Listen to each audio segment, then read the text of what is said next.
মুর্দাবাদ মুর্দাবাদ মুর্দাবাদ গৌরব গগৈ হায় হায় হায় হায় গৌরব গগৈ নির্মাণ দাও নির্মাণ দাও দেশ দুই গৌরব গগৈ নচলিব হায় হায় হায়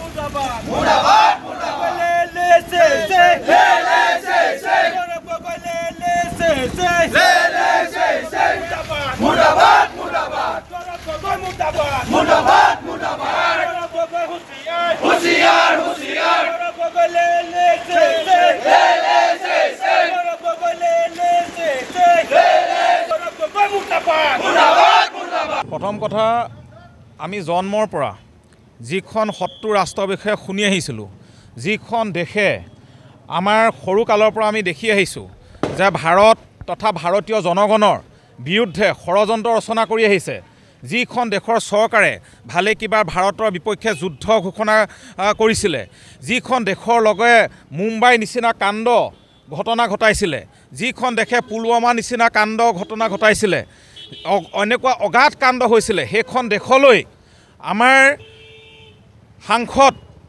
গৌৰৱ গগৈ কিয় তালৈ যাব লগা হ'ল সেইটো ইতিমধ্যে অসমৰ মাননীয় মুখ্যমন্ত্ৰী ডাঙৰীয়াই যোৱা কেইবাৰ মাহৰ পৰা অসমৰ জনগণে সেই প্ৰশ্ন তেখেতক তুলি আহিছিলে। তেওঁ সেই প্ৰশ্নৰ উত্তৰ দিবলৈ প্ৰথম কথা ভালে কিমান লগালে, শেষত পৰহি তেওঁ সেই সংবাদমেলৰ যোগেদি স্বীকাৰ কৰিলে। তেওঁ সেই কথাটো হওক, পাকিস্তান ভ্ৰমণেই হওক বা তেওঁৰ সন্তান যে আমাৰ ভাৰতীয় নাগৰিকত্ব আজিৰ তাৰিখতো নহয়, এই বিষয়ক লৈ আমি তিতাবৰৰ সমাজ যুৱ সমাজ যথেষ্ট লজ্জিত হৈছোঁ আৰু তাৰ বাবে আমি গৌৰৱ গগৈ আজি পুতলিকা দাহ কৰিছোঁ।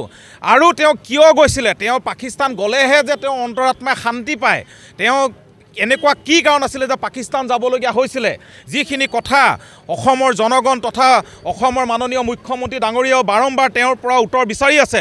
গতিকে আমি তেওঁক সেই উত্তৰ দিবলৈ আহ্বান জনাইছোঁ।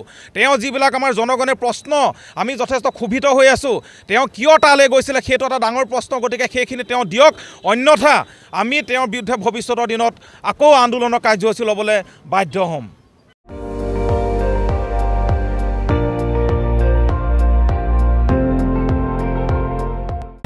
আপুনি চাই আছে ND24, সৰ্বশ্ৰেষ্ঠ নহয় সৰ্বোত্তমৰ দৌৰ।